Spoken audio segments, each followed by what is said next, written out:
काही व्यक्तींना आपलं स्वतःचं बोलणं हे समोरच्या माणसाला ऐकवण्यात समाधान वाटतं.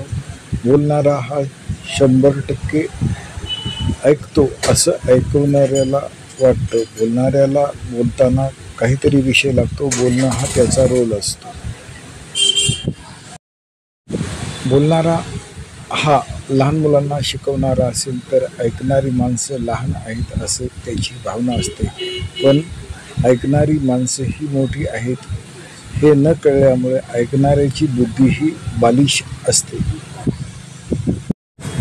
विशेषतः कथा सांगणारे पंडित विद्वान हे कथेमधून रंजकता आणतात, हसवतात. त्यांना माहीत असतं की गंभीर ऐकणारी माणसं झाली की ऐकणारी माणसं कंटाळली तर कथेमध्ये विशेष महत्त्व येणार नाही.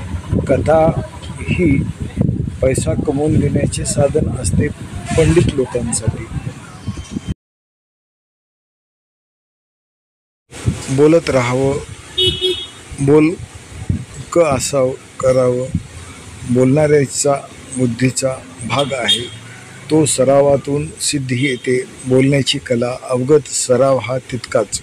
आवाजातील कमी जास्तपणा, चेहऱ्यावरील हावभाव हे सर्व नाटकी असतं, पण ते यावं लागतं व्यासपीठावर उभं राहिल्यावर. प्रस्तावना व व्यासपीठावरील सर्व मंडळींना आदर देऊन प्रसंगाचे भान व श्रोत्यांचे कौतुक. आपण फार सुशिक्षित आहात, तसेच विद्वानही आहात. आम्ही आपलं स्वागत करत आहोत. आपण ऐकून घेतात हेही काय कमी. काहींना इतिहासामध्ये घेऊन जायची आवश्यकता वाटते. त्यांना इतिहास हा चालूवर्तमानामध्ये प्रसंग उभा करायचे असतात. कथेतला भाग हा वीरश्रीने भरला तर भारावून जाणारी ऐकणारी मंडळी वक्त्याच्या विचाराला भाळून जातात.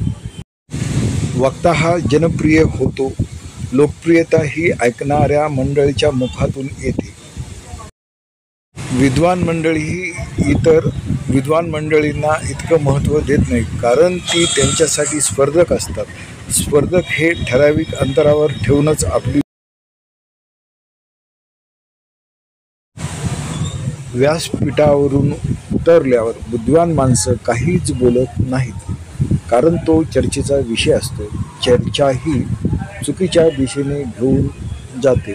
म्हणून विद्वान माणूस पटकन गाडीमध्ये बसून आपले स्थान सोडून देतात. हे त्यांच्या हुशारपणाचे लक्षण होय.